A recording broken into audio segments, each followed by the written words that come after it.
Hi, my name's Laura, and we're going to go over Center 1, which is all about spider examination. One way that students can examine the spiders is you can give your volunteers options to bring spiders in if they want to catch them in a jar ahead of time and set them up for success by having a branch and a wet cotton ball and some holes, and then they could bring it in so that the kids could see live spiders if they would like to.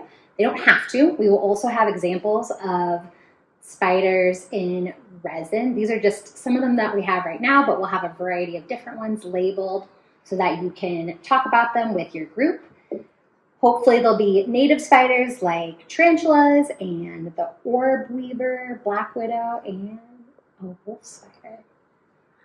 So as the students are examining all the different types of spiders, they'll have different resources they can use. So after you look at the resin examples, they can also look at these laminated pictures and talk about the body shape, the number of legs, eye size, hairiness. Just ask a variety of prompting questions. If somebody does bring in a spider in a jar, you could always look to see if they can see the spinnerets where the webs will come from.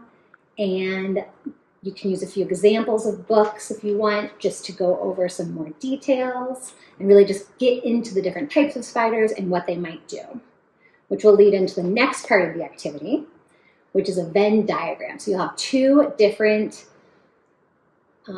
plastic examples of an insect versus a spider. And you want to challenge the students to look really closely at these and figure out what the similarities and differences are. We'll have a Venn diagram that's on a laminated sheet like this that has all the different little Velcro pieces and a variety of laminated circle specifics. And you can have them split up the little circle specifics, look at the two examples, and go through and post them where they're supposed to go. So things that are specific to insects versus spiders, and then 3 things that both of them have. There's a key available also, so if you don't know all of those, like I don't, you can use the key, and that can help you. And if they're wanting a little bit more activity to go with it to help them figure out those similarities and differences, you can go back to the books. We also have this large laminated resource that they could look at that has a lot of really cool visuals and some readings for the older kids that you can flip through. If they're wanting to dive in deeper, they can also use these readings where there's a key again. This is probably for the older students though, so 3rd and 4th grade if you want, and they can use markers to label the different parts of the spiders.